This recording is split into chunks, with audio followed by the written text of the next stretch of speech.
আমাদের রোগী অনেকদিন পর্যন্ত ভর্তি, প্রায় 1 মাসের মতো। আমাদের বেডশোর অর্থাৎ স্ট্রোকের রোগী, বেডশোরে সার্জারি করা লাগছে, 3টা ক্ষত আছে। কিন্তু আজকে বুধবার থেকে কোনো একজন ডাক্তার নাই, কোনো নার্স নাই। আজকে একজন নার্স আসছে, উনি বলতেছে, ওনাকে জিজ্ঞাসা করলো যে আপনারা কোনো রোগী দেখতেছেন না, রোগীর কোনো সহযোগিতা পাচ্ছে না, খাবার পাচ্ছে না, ওষুধ পাচ্ছে না, চিকিৎসা পাচ্ছে না।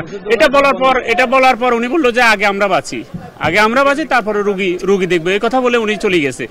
আজকে আমরা সেই দাগনভূঞা থেকে রোগীর জন্য খাবার এবং যারা রোগীর সাথে আছে তাদের জন্য খাবার নিয়ে আসছি। আমাদের সেই 8টায় আমরা রওনা দিচ্ছি, এখানে 1টায় আসি পৌঁছাইছি। তাহলে এই ইমার্জেন্সি রোগীগুলো কোথায় যাবে? আমরা আসার পথে দেখলাম যে ডেলিভারি রোগী নিচ্ছে, হাসপাতালের নিচে যে ফ্লোর আছে ফ্লোরে রাখতেছে, কিন্তু কোনো ডাক্তার নাই, নার্স নাই। এদের চিকিৎসা কিভাবে হবে? আমরা জানি যে সেনাবাহিনী আপনারা ত্রাণ দিয়ে সহযোগিতা করতেছেন, কিন্তু আপনাদের মাঝে সেনাবাহিনী, নৌবাহিনী, বিমান বাহিনীর মাঝে ডাক্তার আছে, 1-2 জন করে ডাক্তার ভিতরে দেন, তাদের নির্দেশে বাকি ডাক্তাররা আসতে বাধ্য হবে।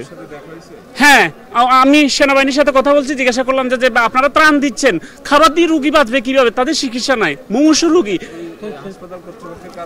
হ্যাঁ, কোনো ভবনে, কোনো বিল্ডিং এ, জরুরি বিভাগে এবং কোনো ভবনে, কোনো ওয়ার্ডে কোনো ডাক্তার, নার্স এবং কোনো সহযোগিতা করার মতো কোনো লোক নাই।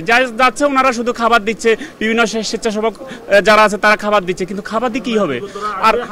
আর হাসপাতালের আপনারা গিয়ে দেখেন, ওখানে ভিতরে দেখেন, পরিবেশটা এমন খারাপ হয়েছে যেটা বলার বাইরে। আর আরেকটা বিষয় আপনাদেরকে গুরুত্বপূর্ণ তথ্য দিয়ে রাখি, এই যে দোতলায় যারা ভর্তি ছাড়া কিছু মানুষ আসি এখানে অবস্থান করেছে, যাদের কারণে রাত্রিবেলা এবং কি রুগী যারা আছে, স্বজনরা যারা আছে, তারা কিন্তু আতঙ্কে আছে। রাত্রে ডাকাতি হচ্ছে, চুরি হচ্ছে, তাদের মূল্যবান জিনিস নিয়ে যাচ্ছে, মোবাইল নিয়ে যাচ্ছে।